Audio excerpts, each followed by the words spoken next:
Everybody, again, thanks for being here. Welcome to the Rundown with Ramon on Black Enterprise. So glad you're here with me today. And as I said many, many times, you can get to know me better at RamonRay.com.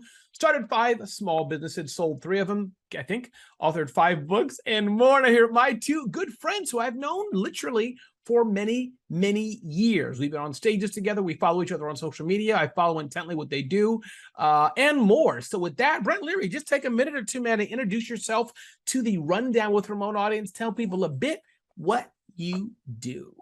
Well, first of all, thanks for having me. And it almost feels like a homecoming of sorts, because back in 2007 and 8, I wrote an online column for Black Enterprise every week. And I think my biggest claim, I've been to the Enterprise Entrepreneur Conference, spoke at a couple of those, but I think the biggest thing for me was the November 2008 issue of Black Enterprise. The cover story is on Barack Obama. You know, we were pretty confident he was going to make it, so they did a big feature story on him. And as part of that story, they wanted to talk about how he used social media. And me and my University of Delaware co-graduate, David Bullock, did a book called Barack 2.0, and they featured us talking about how they did all that stuff back then. So I feel like I'm being welcomed back home. But anyway, thanks for having me. You are welcome back. On behalf of Black Enterprise, you're welcome. We're going to hit a button here, and confetti's going to drop. There it is. There it is. All right, I'm good. Well, yeah. In the meantime, though, no, I focus on customer relationship management and customer experience and customer engagement, and do a lot of speaking, writing, and working with some of the vendors, helping with the technology, doing a little strategic advisory, and just really also paying attention to how actual companies are using all these new platforms and technologies to find, catch, and keep good customers. So thanks for having me, and I can't wait to talk about whatever, because we don't know. This is unscripted, folks. Indeed. And I think one thing, just to again educate the audience, because some people may not know, the formal title, one of your titles you do a lot of things like me and John do as well, but is an analyst, a tech analyst. And is that, Brent, correct me if I'm wrong, but large brands either in the tech side, could be a Microsoft, a SAP, AT&T, whoever the brands are like that, or private companies, $1 billion washing machine company. One of the two will pay you for your insight on where the future is and what tech they should use. Is that about summary, just so people understand what an analyst does? Is that something like that? Yeah. I call myself an industry analyst or observer, independent analyst. You get a chance to talk to all the big brands or all the tech companies that are participating in that particular space, trying to get a sense for what they're doing, what their platform is doing, what the trend is. And then if you talk to enough of these companies, and also you talk to a lot of end users and actual companies doing the work, you get a pretty good sense for where we are, where things are going, where they should probably go, and where the gaps are in between all that nonsense. So yeah, I've been doing it for way too long, as you can see by the gray in the beard, but I really enjoy it. And I every day you learn something new in this one. So. Love it. I'm glad you're here, man. John Lawson, talk to us about yourself. Tell us what you do. And I know you do a variety of things, from e-commerce to marketing to helping speakers and more. You're just an all-around guru of all things digital marketing and definitely e-commerce. So that's my knowledge. You've been overall being a great, great guy. You've been on my stage, spoke at my events before, especially one in particular. I remember in New York City, Metropolitan Pavilion, where you destroy the stage with your eloquence. And I say that seriously. Me and John joke a lot, but I seriously mean that. So John Lawson, welcome. Thanks for being here. And again, tell the audience a little bit what you do and who you serve. Talk to us. Awesome. Man, that's pretty good. I don't know. I might have to take that and make that my intro. Hey, this is being recorded, right? It's being recorded, right? Exactly. But, hey, John Lawson, also known as Colder Ice. I have created my own business in e-commerce way back in 2000. Wow, like 22 years now. But since that time, I've helped a lot of other small business owners with their business, like you said, in the digital marketing space. Currently doing a lot of coaching with small business owners and speaking, teaching, and training. And that's kind of who I am. I love it. I love it. I love it. Well, I'm glad you're here. Thanks for being here, both of you. And I think one thing I just want to start off at the top. Again, who knows where this goes, but we're opinionated people. I know is that as I'm reading this, as we record this, Brent, I'll turn to you first. The economy, nobody's sure where it's going to go. Clearly, it's evident. And again, feel free as always to restate my questions, however you want to answer them. But it's been we 2 years of COVID, whatever you want to call it, stay at home, in place, whatever. Now we're getting out of this by any description of it. People are traveling and going back to some quote unquote normalcy and all those things. But I guess my question is, Brent, what are you seeing as far as the future? As far as, are you seeing people afraid, nervous still, scared still? If the economy tanks, what should people do? Should we not worry? I know I'm asking you 47,000 different things at once, but I'm just curious your perspective. And I want to acknowledge you both. You all do a regular show on our small biz trends. So I want to acknowledge our friends there. And so hence I'm getting some of this conversation from what I heard from you all. So I always want to acknowledge, something else. So shout out to that team there. But Brent, my point is just with the economy and what you're seeing and any advice you have. And then John, I want to hear the same from you, because I think it's one thing that's relevant as we speak. Yeah, no. First of all, I think we're kind of in this post-pandemic. We feel like we've broken out to the other side. I think that was, the initial apprehension was around that.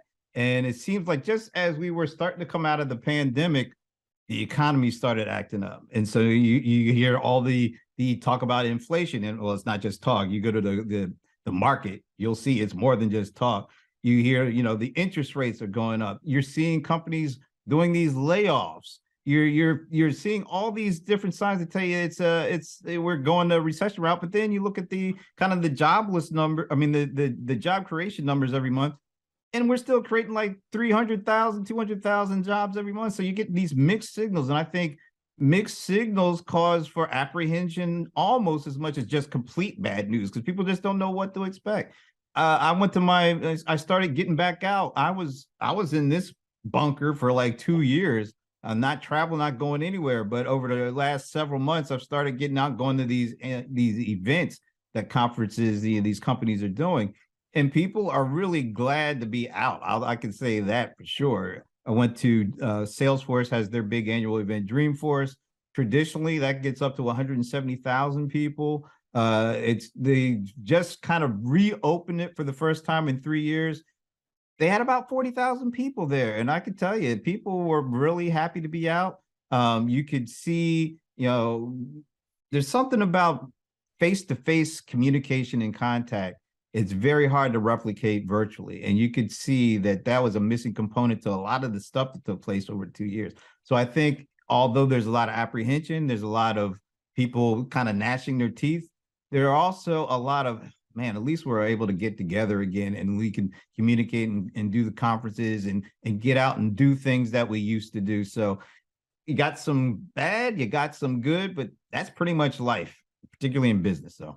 Absolutely. John, what are you seeing? Thank you for that, Brent. What are you seeing, John? What's your perspective on that? Yeah, I mean, just in terms of where the economy's going, like Brent kind of alluded to, the signals are so mixed, right? But I mean, we've been through, troubling times before, and we'll get through troubling times again if they come. The one thing that's weird about this is the mixed signals, because you got high inflation and then you got pretty steady job rates. That's very weird. And the deal is, if we had like it was, in 2008, 2007, where the job market fell apart, the problem with that is that the job market falling apart is an immediate hit to the individual. Whereas rising prices are somewhat something that you kind of just get used to. You stop doing a few things. You know what I'm saying? It's not as immediate as the jobs. So as long as the jobs are there, I think we can handle the inflation to some degree. I mean, of course, you got a fixed income, but we're also seeing a lot of small businesses being created. Record numbers of people are creating their own businesses, probably side hustles. And of course, maybe they're like done with going to work. That's one thing I think a lot of people changed with the COVID is they don't want to go back into these office spaces anymore. They want to feel more freedom to maybe do some hybrid, maybe in office, out office. So I don't know. It's just, I think what we're looking for is like this all of a sudden sort of impact. And it's like, yes, not yes, not like yay, but I mean, like, yes, we're definitively in a recession versus when people still have jobs, stuff is going up. Times are tough. We probably won't spend as much maybe on the Christmas dinners and going out for a while, but I think we'll be okay. But also, last point, you have to keep an eye on what's going on internationally. And if you look at what the volatility in the market was in the last week and a half or so, that was based on what was happening overseas. So who knows, man? There you go. No, I love it, John. To your point, John, about, I don't know if you meant exactly, but like you're going down, down, down, down, down. You want somewhere to hit. As Brent kind of hinted, don't people want that though, John? I mean, no, we can't. Can you go like this? I read a lot of special forces and military books. You can't keep these guys jacked up and tense for a certain amount of time. After a while, you have to stand down. You can't, okay, be ready for 3 days. It doesn't work. So that's my example. But in the same way, nothing we can do about it, but I think people can't forever. Like I talk to big companies, Brent makes way too much money. John, as you know, going to these events, $50,000, $100,000 a check, just flying and eating some shrimp. An hour, exactly. Yes. But the point being is that going to these events, I talked to some brands and they said, Ramon, we're still waiting to see where the economy goes. One big company told me, John. So, to your point. That nobody likes the uncertainty. Right. That's it. It's like if we know where we're at, we can adjust and move on. But it's just uncertain. When is the hammer going to fall? We don't know. Brent, were you going to add to that? Anything else? No, that's the thing. I think people don't like uncertainty more than they like, to a certain extent, negative news, because at least you know what you're gonna get. If you tell people, all right, yeah, we're gonna have 2 straight quarters of growth, lack of growth. Okay, so you're gonna say after all that, things are gonna go back to normal. Yeah, after all that, we are certain to go back. People will be okay. I can plan for that. I can build my my whole thing around that. But you can't build anything when you don't know, is the floor going to fall out from underneath my feet right now? I don't know. So I think the uncertainty is the killer. Yep. I don't know why I thought of this topic, but I'm going to launch into it. And I wasn't going to tell you who the book is about yet before I ask the question. But to make it fair, I'll just tell you the book I'm reading. It's right in front of me, and then I want to ask a question. Sometimes I ask complicated questions in complicated ways, but I know that I'm sure John Lawson can call me on the carpet like, Ramon, stop. I have no clue what you're saying. But bottom line is Eric Thomas, E.T. the Hip Hop Preacher, came with a new book, You Owe You. And the question I have to ask about this, so notwithstanding him, we don't have to get, we can talk about him, whatever, but the point is that in his book, he talks about the idea of you control your destiny. Pull yourself up to a degree by your own bootstraps, but he is talking about the community too. People will help you. And I guess my question to you ask, and I'll throw it back to you, John, is that in this economy, where do you take a stance over no matter what happens? I'm just going to do with my what I can do. As another friend of mine, Amy Marie Forleo, her book, Everything is Figure Outable, to figure it out, get it done, do stuff, and I'm going to grind. But then versus there are people who are disadvantaged. There are people who I run into them. They can't stop it, John. They can't figure it out. I know where you're going. They can't figure it out. They need a safety net. So I don't know if it makes sense what I'm asking, but I just, for some reason, felt to ask, in this economy, there are those who are going to rise, I guess what I'm trying to say, and succeed. And there are those, Jesus said, the poor you always have with you. Does that ring a bell with you, John? Anything you want to riff on that?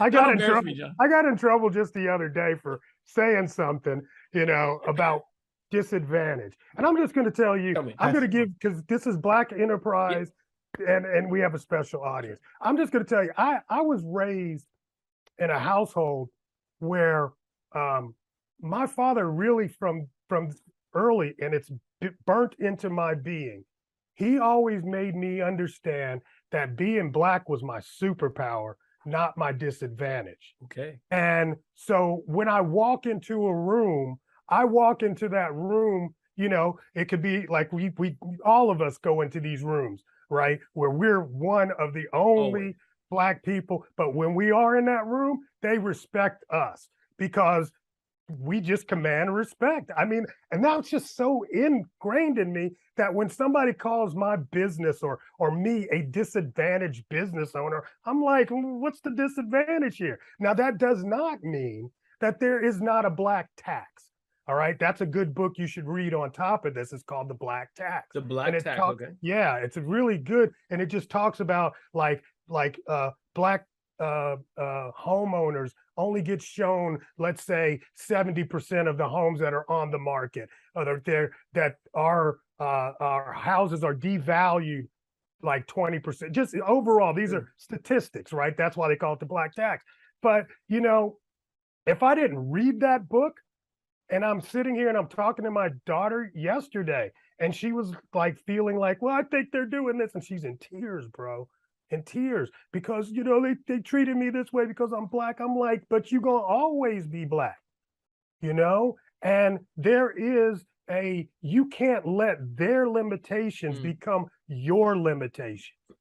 So you know that you show up, you know that you're exceeding and doing even more to get sometimes less, but you got to have the pride in self and not let, I don't even know if I'm even answering the daggone You question. are. You are. But I mean, I don't want to feel ever like I am less than anybody. Yeah, I might work twice as hard and get half as much, but that doesn't make me less than. That's their problem. So, Brent, yeah. but Brent, do you find that I thought John was a little more, and I want to be careful with these words just because it's me, progressive. I thought a little more progressive. So I'm surprised, and I don't want John to answer yet. So Brent, I'm surprised that he's saying that because he's sounding a bit more conservative what he just said. I'm surprised he's saying that. But Brent, answer this any way you want to answer it. You know, when you get a little older and you make your money, you start to have things you need to keep control of. When you're young, you don't have much, so you don't have much to lose. And, you know, we start to get up in age, we start to acquire certain, you know, things and be like, well, we do need, you know, I would like to keep this stuff. But seriously, when I think about it, I have not read the book, The Black Tax. I've lived it. I think we all kind of know it. You know, my parents were, you know, raised in the deep South Georgia. They were raised with that serious racism right in your face kind of thing. I think our generation still faced racism. It was maybe a little under the cover, but it was still there, and it's still here now. I mean, you'd have to be, you know, you have your head in the sand, or you just don't want to admit certain things exist. But yeah, you do still have to work harder because let's face it, you know, it all goes back to relationships and you know, it even goes back to the family. You know, some families had wealth and they want to keep wealth, and they usually stick around with other wealthy families. And if you ain't in that circle, you don't got the wealth, and you don't really have a great way to get the wealth. Now you are beginning to have, you know, different avenues to do things, because as this technology has reached more and more people and it's more accessible, it has allowed people to do things in a way that they would never have been able to do 20, 30 years ago. And it's allowed them to create their own opportunities. You look at people like that have millions of followers on their YouTube subscribers, and you know, they didn't have to spend a lot of money to reach millions, and they're able to monetize that. That wasn't going around 10, 15, 20 years ago for most people, but it's here. And I think it's more important to focus on that than it is to be paralyzed by the fact that, oh, it's not an even playing. It'll never be an even playing field. But you recognize it, and then you move on. And a lot of people are beginning to move on, and I wish more people would. Yeah, that's a good, and it's not. I don't know exactly, but I watched an interview just the other day with Tyler Perry. Yeah. I mean, now come on, this guy got a lot, but he's basically saying that no matter what level you're at, there's another level above you trying to push you down. And that's not just color. You know, color is one of the things. You know, sexuality could be another thing. You know, you're because you're female, that's another thing. You know, there's always somebody trying to push you down, but that's their issue. Don't internalize it. That's really what I'm trying to say. So is it fair to say, John, that you're rejecting the notion of, well, I shouldn't put words in your mouth, but I guess that there's a middle stance you and Brent are taking, I guess, because you're not taking the notion that the man is keeping us down, we can't do it, America's this. You're not taking that, and you're not blind to a Pollyanna saying, no, it's all even, everybody's great. That's kind of what I'm hearing what you're saying, John. Is that fair? Yeah, absolutely. Here's the thing, and I think Brent really nailed it, because when I first started this business, and why I call myself Colder Ice, is because of the old saying that the white man's ice is colder, right? But no, it's not. There's no such thing, right? But I mean, when I first started the business, I went the e-commerce route, right, because I knew that there was going to be this tax if they saw a face behind it, and I could actually hide the face, provide the service, and they would buy up the service simply based on the quality of that versus their own prejudices. But again, it's their prejudice. You're not going to put it off on me. I recognize it's there. I'm going to work my way around it. You know, like you said about the Bible, right? No weapon formed against me shall prosper. Come on. Stop letting it prosper. I mean, how do you believe this and then go out and be like, well, I'm a disadvantaged business? It just don't make no sense. Those two things don't equate in my brain. If you want to technically be a disadvantaged business to get some sort of advantage, feel free. Just don't. Oh, yeah, absolutely. I will fill out the application, bro. Right. Just don't think of yourself as that, but you can put it down on the check. Exactly. Don't get it twisted. I will fill out the application. That's a good point, Brent. So take all the legal advantages you can, because everybody does it. And again, that's another thing I talk about, wealth and all that. Some people I've talked to, oh, they're doing this, they're doing that, they're crooked. Notwithstanding those people, no, they read the books, they're playing the game. 4928 said, if you have over $1 million and do these 10 things, you pay no tax. The dude read the book and did it. That's not his fault. That's Congress. That's how a lot of these folks made their money. They understood the game, and they understood the rules, and they understood how to play it. So they didn't make the rules up, but they damn sure took advantage of them rules. So the biggest disadvantage that many of us have is we have not done the work to understand the rules. We need to study harder to understand, because I will meet, like I said, I deal with a lot of small business owners today. What they don't know is really hurting them, and that's why, we talk and we try to help these businesses understand, what you're doing, Ramon, is help them understand the opportunities that are out here. Most of them just don't know the opportunities that are here, so that's the biggest thing, is you don't know what you don't know. And also, I think they need to have the right expectations set, because sometimes you see somebody that's popping off and you're like, oh man, all I have to do is exactly what they did and then wait the exact amount of time is what they did, and then I'm going to blow up just like it. Doesn't work like that. And I think a lot of people think, well, he did it or she did it.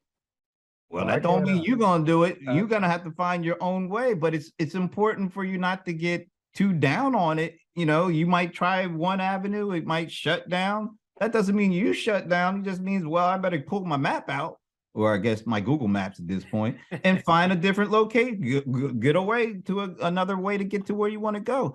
I think it's not knowing the rules a little bit. It's not knowing the rules of the game, but it's also got to make sure you have your expectations in check, so you don't get yourself so frustrated that you give up before you even have an opportunity to make a win. No, makes sense for sure. So can I ask you guys a question? What's that? Can I ask you guys a question? Of course you can. How many businesses, because I know you said you sold three to five, right? So started how many 5 and sold 3. businesses have you guys had on average before you got settled in where you're at? You know what I'm saying?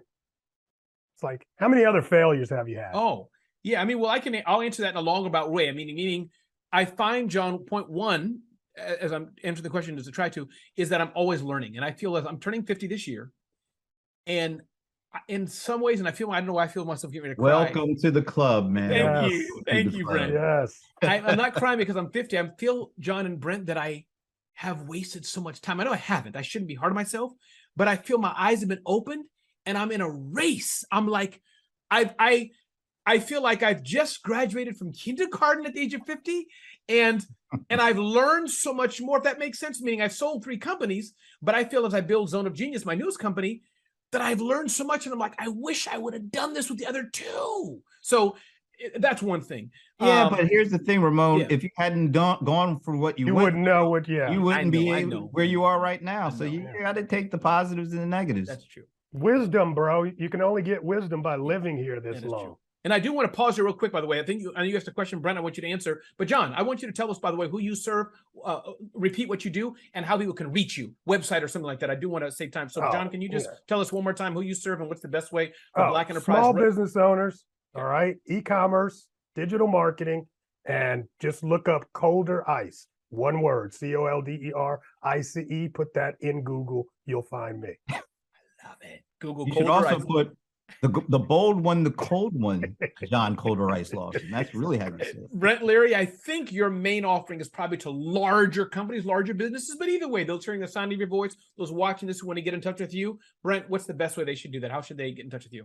Hey, they can just Google Brent Leary, just like they can Google Colder Ice. I show up all over the place. Wow. Yeah, I'm mostly, and thanks for letting us do a shout out to our web video podcast, whatever you want to call it, Pass the Mic. Usually every Friday at 5 p.m. We're going to be a little later due to certain reasons, but we're on Fridays at 5. Nice, just hanging out. And that they can find, I know, through the Small Biz Trends channel, through your own as well. Repeat how people can find that. Yeah, it runs on LinkedIn Live.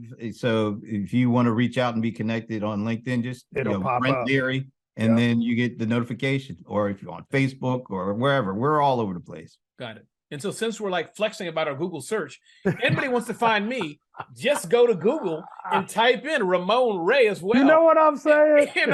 And you know, John and Brent, it's funny. I tested it. There's a guy from my church who's from Côte d'Ivoire.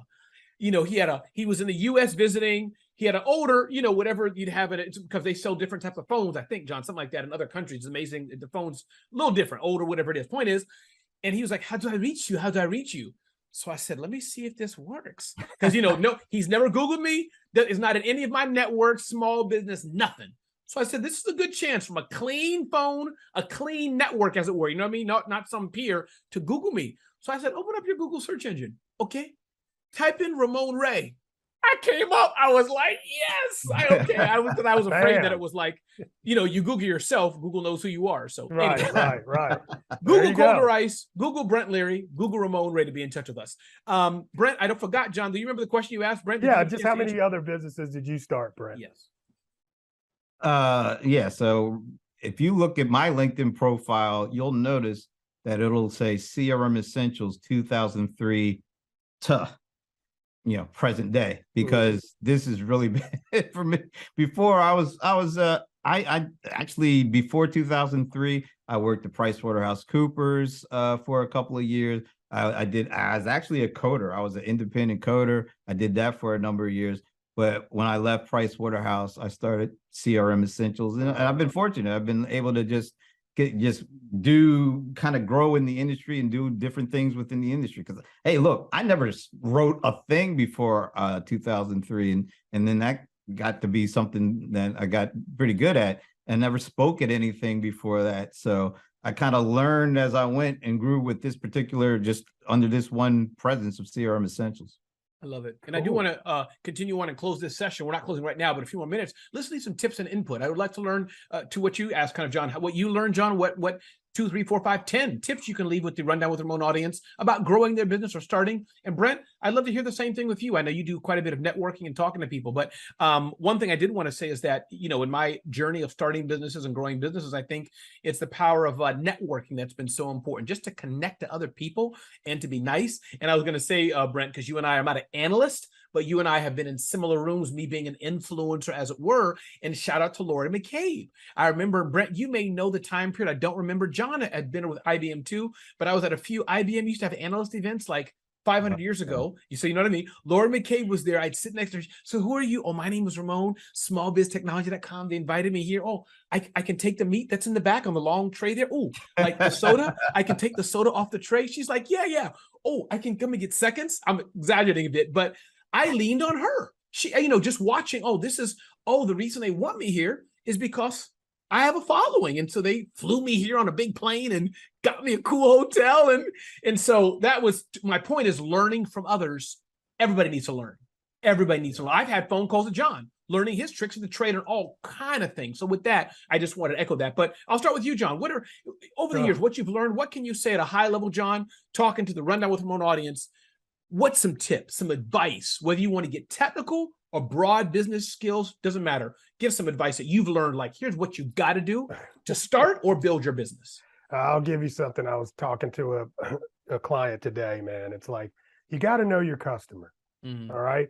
And there's a difference. And I just kind of came up with, this is one of those things that's just like in my brain. There's a difference.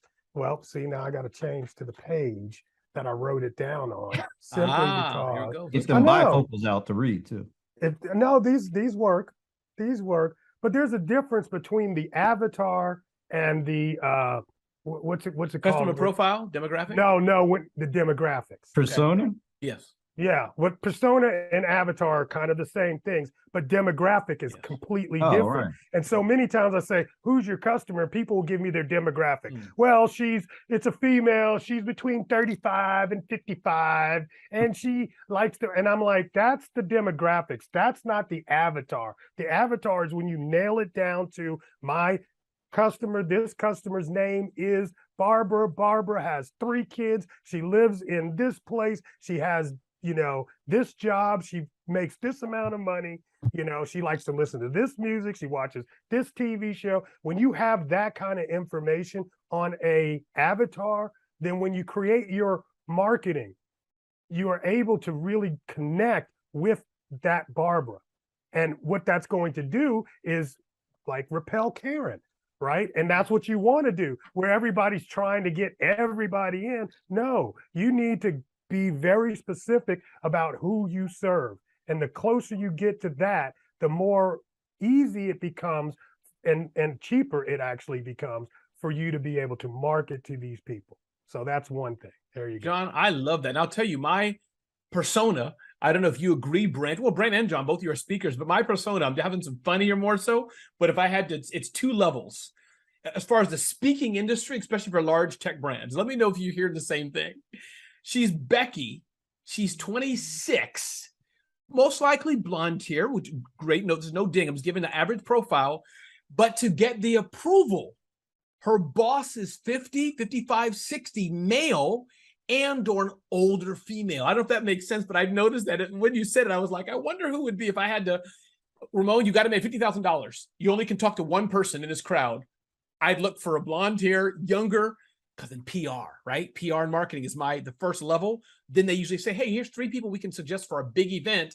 And it's usually that little older, slightly gray haired guy, older lady who's the event big dog. But it comes through Becky, the junior PR person. So I just want to throw that out there. There you go. So if you're looking for Becky's, then you make content for Becky's.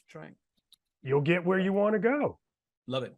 Brent, what's one tip, one word of advice or more that you can leave with the Rundown with Ramon audience just on either starting a business or what you've learned and growing it? You've been in business for quite a while, made billions of dollars in my dreams. And you said that right. Not in my dreams, unfortunately. I wish I did. Coming. Let me pick up on what the bold one, the cold one said. Sure. John Cold Rice Lawson. I put that in there.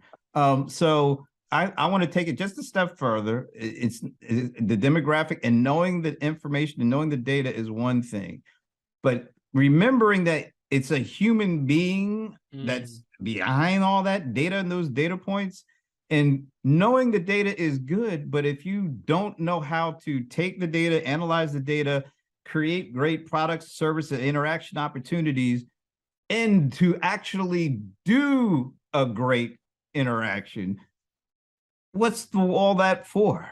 I mean, you do all that hard work, you gather all that data, you analyze it, you know who your customer is, and then you completely fumble it when you go to talk to them or you go to interact with them. You might as well have done nothing. So I think, there's a lot of people that are starting to focus way too much on the data too, because as you know, the pandemic hit, most of the face-to-face interactions went away. They became digital interactions, and it created lots more data and lots more opportunities to analyze.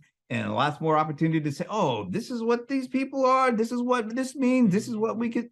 And then they get really fixated on that part. And then they forget it's still a human being that you got to communicate and interact with. And if you mess that up, you might as well forget all that other stuff. So, just, people need to remember that, because once again, I think business folks, they tend to always, maybe this is just human nature, but if you're a business person, you're focused on your needs. Now, you might say you're focused on your customers, and you might be, but your needs come first. So when you need to make some money, you blast your email list. Does that mean that your customers really are looking forward to that email? No, it means that you're trying to make some money. And so you're doing something that really you don't know if it's going to be of use to your customers or not. I'm just saying, maybe it's time you really not just focus on the data, but really focus on the experiences you want to create for your customers and use that data to do that. And in that way, you actually have a better opportunity to connect and build a relationship, not a transaction, a relationship that goes beyond a single transaction. I think a lot of folks, there are a lot of needy folks out there, and they're needing transactions, and they're trying to, do the 1, 2, 3 step, and you can't do a 1, 2, 3 step in a lot of cases. You need to do the work of building a relationship that goes way beyond just data collection and data analysis. I think that's the biggest thing folks to remember. Yeah. Yeah. Hey, another thing that's going on here, and I'm just gonna drop a bomb. But I think there's a lot of people out here that are teaching small business owners and especially African American business owners, Black folk, to overprice and underserve. And we have to stop doing that. I mean, we have to start how pricing needs to be in line with where it should be, and we should overserve that customer, just like Brent is talking about. The reason why these companies have people that come back to them over and over again is because they actually are over delivering. If you can over deliver, people will come back and do business with you. So stop trying to get every dime out of them the first hit. That's not the way it works. Well, people are offering their services and products and subscriptions now. And that really should put the impetus on, you have to every month show value, that you're creating value for your customer in order for them to want to stay connected. A lot of folks are, skip that part of it. They still focus on, this is a good way for me to sell my stuff. Hey, it might be, but you got to figure out, is it a good way for me to stay connected with customers over the long term, so that not only will I be able to count on that monthly $10 a month or whatever it is, but to make them feel comfortable and say, you know what, I love this service. You should try it out, because that's the best customer, not just the one that buys your stuff, but the one that brings you other folks like them to buy stuff. And, there's some stuff people kind of skip certain steps because they just want that dollar, they want that transaction. Don't skip the steps, because you want the relationship more than just a single transaction. Yep. Listen, that is powerful. And if you like this segment, you want to hear John and Brent again, vote right now. Oh, that's right. We're not on America's Got Talent. Sorry. Anyways, listen, John Lawson, so glad you're with us today. Definitely Google John Lawson, Google Colder Ice, and definitely you will find John Lawson, all he does. Brent Leary, also glad you're here, man. And Google Brent Leary if you want to get in touch with him in all the ways. I'm Ramon Ray. Get to know me better at RamonRay.com or my newest venture, zoneofgenius.com. And a big thanks for you, our listeners. If you weren't here, we wouldn't have this show. So thanks to you. Thanks, Black Enterprise, for watching The Rundown with Ramon. Go out and grow your business and go hug your family. This is Ramon with John Lawson and Brent Leary. See y'all later.